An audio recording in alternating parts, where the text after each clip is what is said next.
السلام علیکم ورحمۃ اللہ وبرکاتہ۔ اعوذ باللہ من الشیطان الرجیم، بسم اللہ الرحمن الرحیم۔ ومن یعش عن ذکر الرحمن نقیض له شیطانا فهو له قرین۔ جنات اگر آپ کے گھر میں ہے تو اس کی علامات بتائی جاتی ہیں، جیسا کہ آپ کے گھر میں اگر جنات ہیں تو آپ جیسے اگر نہانے کے لیے کپڑے رکھتے ہیں، یا آپ کے کپڑوں پہ کوئی خون کے چھینٹے ملتے ہیں، یا آپ کے بال بہت گرتے ہوں، یا بالوں کے دو منہ ہوتے ہوں، یہ بھی جنات کی علامت ہے۔ اسی طرح سے جنات اگر گھر میں ہیں تو اچانک پیسوں کا غائب ہو جانا، پورے پیسے نہیں کچھ پیسے غائب کرتے ہیں۔ انسان کی چوری میں اور جنات کی چوری میں فرق یہ ہے کہ انسان لالچی اتنا ہوتا ہے پورے پیسے لے لیتا ہے، اور جنات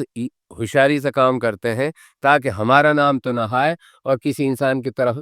شک چلا جائے، اور وہ اس کے بارے میں وسوسہ بھی ڈالتے ہیں۔ تو وہ یہ کرتے ہیں کہ جو پیسے رکھے ان میں سے چند پیسے، چند نوٹیں، چند گڈیاں، چند پیسے لیتے ہیں اور باقی چھوڑ دیتے ہیں۔ یہ جنات کی علامات میں سے ایک علامت پائی جاتی ہے۔ اسی طریقے سے اگر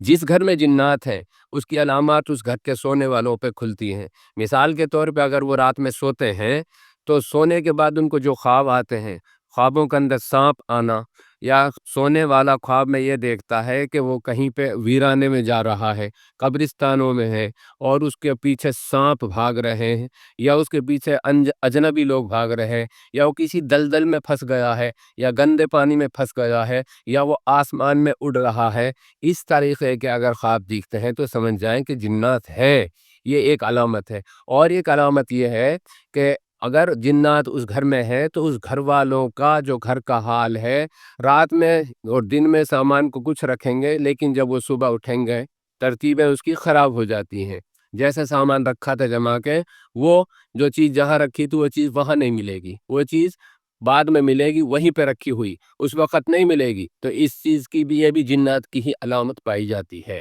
اور ایک جنات کی علامات میں سے ایک علامت یہ بھی پائی جاتی ہے کہ اچانک بلیاں آ کر کے اپنے گھر میں ہی آ کے لڑائی لڑنا، کتے آ کر کے محلے کے اپنے گھر کے سامنے ہی لڑنا، اور جس طرح سے گھر ہے، گھر کے کونوں میں سے کہیں کونے سے چونٹیاں چلی ہیں اور لائن لگا کے قطاریں لگا کے جا رہی ہیں۔ چونٹی کے علاوہ چیٹا ہوتا ہے بڑا، وہ چیٹے بھی اچانک نکلنا، اور کیڑے مکوڑے مختلف نکلتے رہنا، یہ بھی ایک بہت بڑی علامت جنات کے بارے میں بتائی جاتی ہے۔ جنات کی علامات میں سے ایک علامت، ایک نشانی یہ بھی بتائی جاتی ہے کہ اگر آپ کسی کام پہ جمع ہوئے، کوئی نوکری کرتے ہیں یا کوئی آپ کی دکان ہے، تو آپ کی دکان میں سے سامان خراب ہونا شروع ہو جاتا ہے، سڑنا شروع ہو جاتا ہے، یا کوئی لینے والا اگر اس کو لینے کے لیے آتا ہے، گراہک آپ کا دکان کے پاس تک آ کے پہنچتا ہے تو اس کا ذہن پلٹ جاتا ہے اور وہ دوسری طرف چلے جاتا ہے۔ اسی طریقے سے اگر آپ کہیں جاب کرتے ہیں، کہیں نوکری کرتے ہیں، کہیں ملازمت کرتے ہیں، تو کچھ دن کے بعد ہی اچانک سے آپ کی نوکری ختم ہو جانا، پھر آپ کو دوسرے جاب کے لیے پھر آپ پریشان ہونا، دوسرا جاب ملتا ہے، دوسری نوکری لگتی ہے، وہ آپ کی صحیح نہیں سیٹ ہوتی، اس میں بھی آپ پریشان ہو جاتے ہیں۔ اور ایک رشتے کے تعلق سے ہے، ایسے ہی بچیوں کے رشتے بھی نہیں سیٹ ہوتے۔ جنات کی یہ بھی بہت بڑی علامت پائی جاتی ہے۔ جو بھی اس گھر میں رشتے کے لیے آئے گا ان کے ذہنوں کو جنات خراب کر دیتے ہیں، وہ آپ کی طرف متوجہ ہوگا ہی نہیں، وہ چلا جائے گا۔ اس وقت اگر اس نے ہاں کر لی ہے، حامی بھر لی ہے، تو وہ یہاں سے جانے کے بعد میں پھر آپ کو فون پہ منع کر دے گا، یا کچھ نہ کچھ بال کی کھال نکالے گا، کوئی نہ کوئی بات کا عذر پیش کرے گا، اور وہ رشتے سے مکر جائے گا، ہٹ جائے گا، سائیڈ ہو جائے گا۔ ناظرین کرام، اور کچھ باتیں ہیں انشاءاللہ وہ ہم آپ کو آگے بتائیں گے۔